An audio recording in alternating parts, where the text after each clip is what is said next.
बाप और बेटे की रुलाने वाली कहानी। गौतम एक कॉलेज में छात्र था।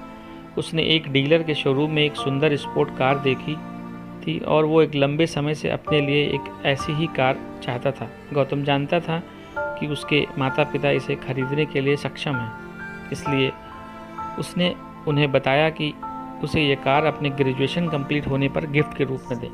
देखते ही देखते वो दिन भी आ गया और पिता ने गौतम को अपने निजी कार्यालय में बुलाया।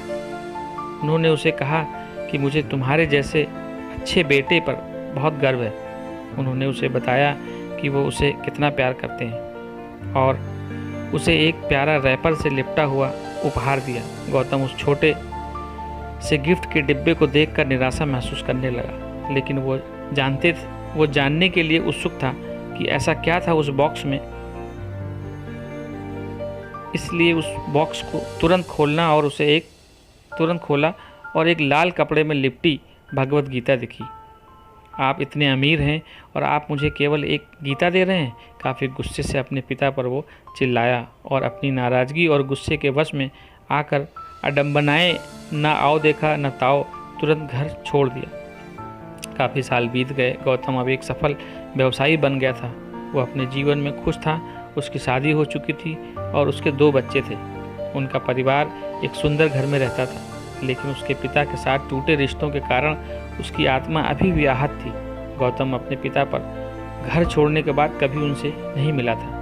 गौतम को उस दिन के बाद अपने पिता को न मिलने का पछतावा हमेशा रहने वाला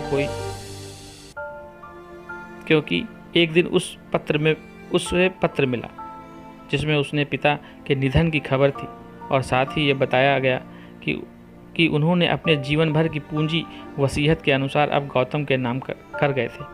अपने पिता की सारी संपत्ति विरासत में मिली। तब गौतम अपने पिता के घर पहुंचा और कुछ महत्वपूर्ण कागज़ की तलाश करने लगा और गलती से वही भगवत गीता का उपहार लिपटा हुआ मिला, जिसे देखकर उसे फिर उसी उदासी का एहसास हुआ।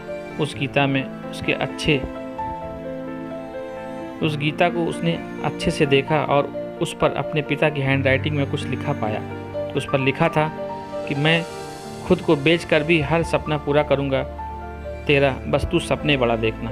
ये बोल रहा बाप नहीं, जिंदगी का सबसे बड़ा दोस्त तेरा।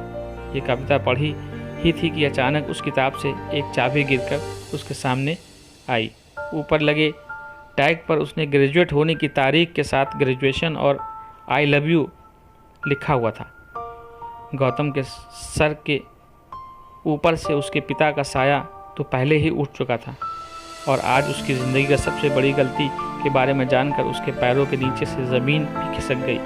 इस दिन गौतम की आंखें और रूह दोनों पछतावे के आंसू रोए।